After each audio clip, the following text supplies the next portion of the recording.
لبيك اللهم لبيك لبيك لا شريك لك لبيك إن الحمد والنعمة لك والملك لا شريك لك۔ مسجد نبوی صلی اللہ علیہ وسلم میں آپ داخل ہوں تو حسب سنت سیدھا قدم رکھ کر داخل ہوں، کسی بھی دروازے سے آپ داخل ہو سکتے ہیں۔ اگر باب البقیع سے داخل ہوں تو بہت ہی اچھا ہے، لیکن عموماً وہاں سے داخل ہونا مشکل ہوتا ہے کیونکہ وہاں سے لوگ باہر نکل رہے ہوتے ہیں۔ جو جالیوں کے سامنے ایک راستہ ہے وہ نکلتا ہی باب البقیع کی طرف ہے،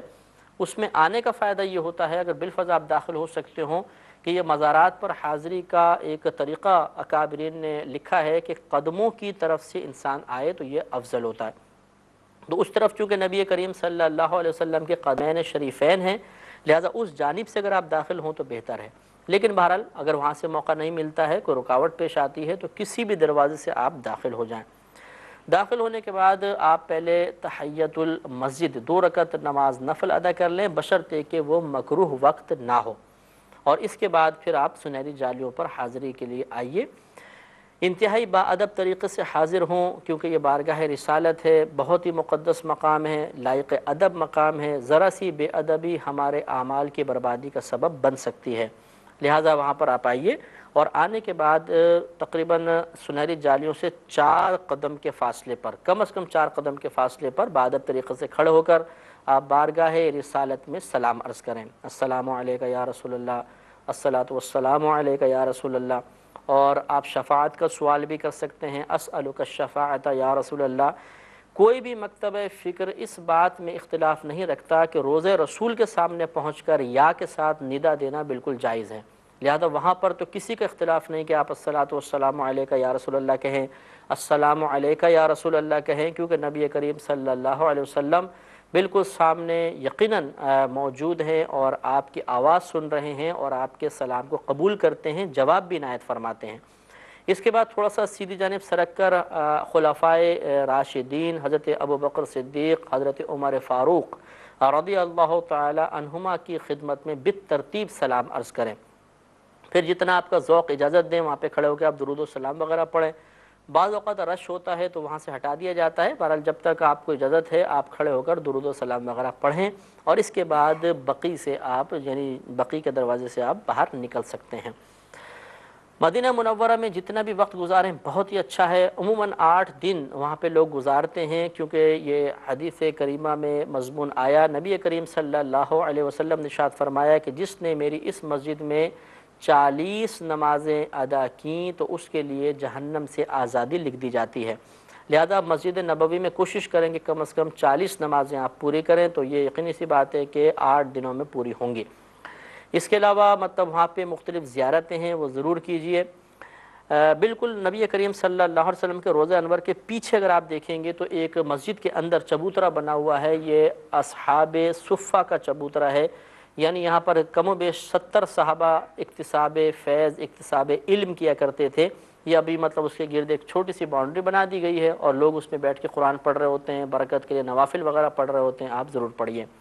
اس کے علاوہ منبر رسول سے لے کر روضہ اطہر کے درمیان جتنا آگے پہلی صف کے اندر ایک حصہ آپ کو نظر آئے گا جس کو جنت کی کیاری کہتے ہیں، وہ حصہ نبی کریم صلی اللہ علیہ وسلم کے قول کے مطابق جنت کا حصہ ہے، اس میں داخل ہو کر عبادات کرنا بہت افضل ہے، لہٰذا وہاں پر بھی آپ نوافل وغیرہ ادا فرمائیں۔ قریبی جنت البقیع کا قبرستان ہے، وہاں پر آپ جائیں، ایصال ثواب کریں، دعائیں وغیرہ کر لیں۔ اس کے علاوہ احد پہاڑ کی زیارت کرنا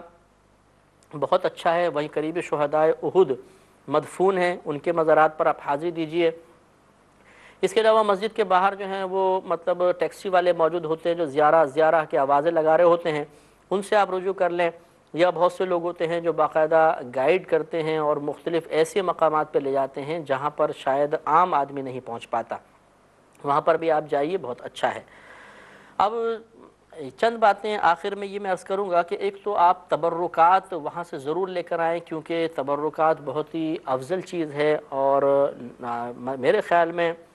جو مطلب حج وغیرہ نہیں کیا یا کیا بھی ہے، جو مطلب اس سال نہیں آ سکا، اس کے لیے حرمین شریفین کے تحفوں سے زیادہ کوئی بڑا تحفہ نہیں ہے، لہذا مکے سے بھی آپ لیجئے، مدینے سے لیجئے، آب زمزم بھی لیجئے اور یہ اپنے گھر والوں کو جا کر دیجئے۔ ایک دو باتیں جو نشاندہی کی گئی وہ میں اور عرض کر دیتا ہوں جو میرے ذہن میں اس وقت نہیں تھی۔ ایک تو یہ کہ طواف کرتے ہوئے اور سعی کرتے ہوئے یہ کسی نے ہمیں بتایا کہ موبائل فون بہت زیادہ یوز کیا جاتا ہے، یعنی وہ وقت ایسا ہوتا ہے کہ اس میں خشوع و خضوع چاہیے، اللہ کی طرف توجہ چاہیے، لیکن ہوتا یہ ہے کہ وہ کاروبار کی باتیں چل رہی ہوتی ہیں اور پوری سعی ہو جاتی ہے، اور طواف کے دوران بھی ایسا ہی ہو جاتا ہے۔ ایسا نہیں ہونا چاہیے، اس سے اجتناب کرنا لازم ہے۔ ایک مسئلہ یہ بھی بہت اہم مسئلہ ہے کہ بعض بہنوں نے یہ سوال کیا کہ ہمارے چھوٹے بچے ہمارے ساتھ گئے تو کیا ہم پیمپرز وغیرہ باندھ کر طواف کر ان کو بندھوا کر طواف کروا سکتی ہیں؟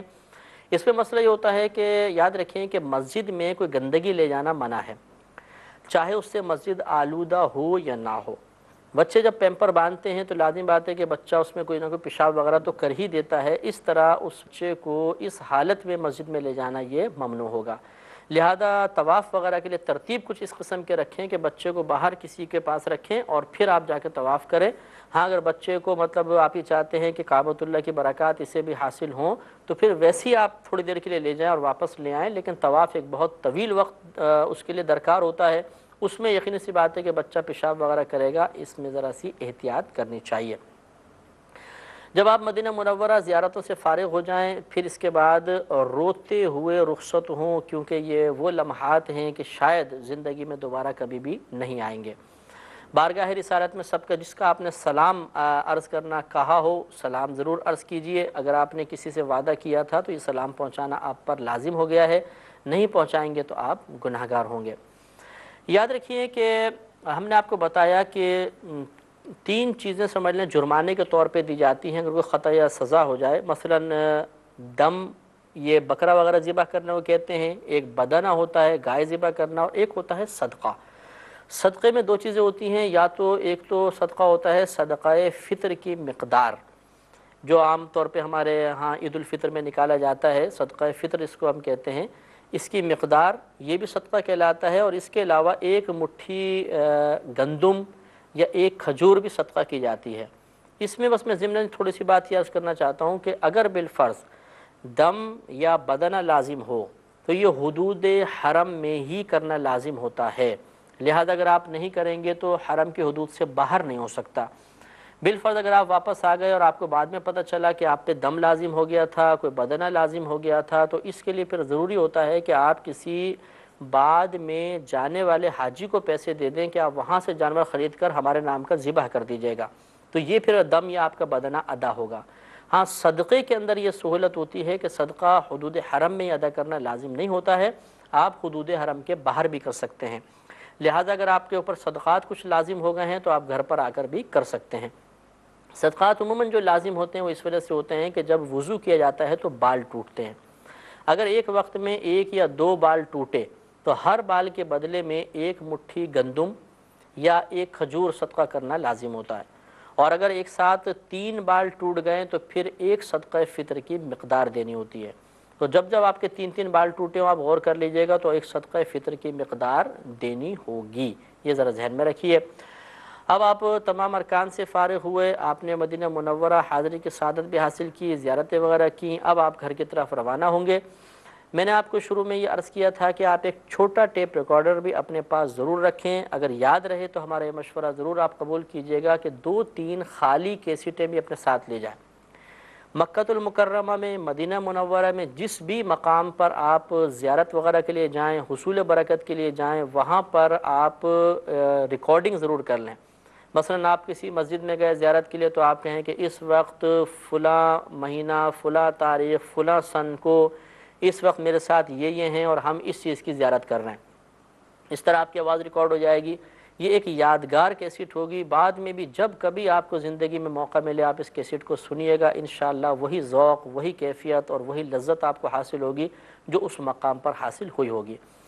اب آپ گھر تشریف لائیں، لازم یاد رکھیے کہ بالکل آپ نے حج اللہ کی رضا کے لیے کیا ہے، لوگوں کی تعریف، ان کی طرف سے عزت افزائی، اس لیے آپ نے حج نہیں کیا، لہذا کوئی آپ کو ایئرپورٹ پہ لینے آئے بہت اچھی بات ہے، نہ آئے تو آپ اس سے ناراض نہ ہوں، سب کے لیے دعائیں کیجئے. آپ کی دعا بڑی مقبول دعا ہے، جسے میں نے حدیث عرض کی کہ آپ جس کے لیے دعا کریں گے انشاءاللہ عز و جل اس کی بھی بخشش ہو جائے گی. اگر آپ کو یاد رہے تو اپنے میزبان کو بھی، ہماری کیو ٹی وی کی پوری ٹیم کو، اور جو ہمارے اس چینل کے لیے کسی بھی لحاظ سے خدمت کر رہے ہیں، تعاون کر رہے ہیں، ان سب کے لیے بھی آپ خصوصی طور پہ دعا کیجیے گا. اور ہم بھی انشاءاللہ آپ کے لیے دعا کرتے ہیں کہ اللہ تعالیٰ آپ کا سفر حج بہت اچھے طریقے سے پورا کروائے. آمین.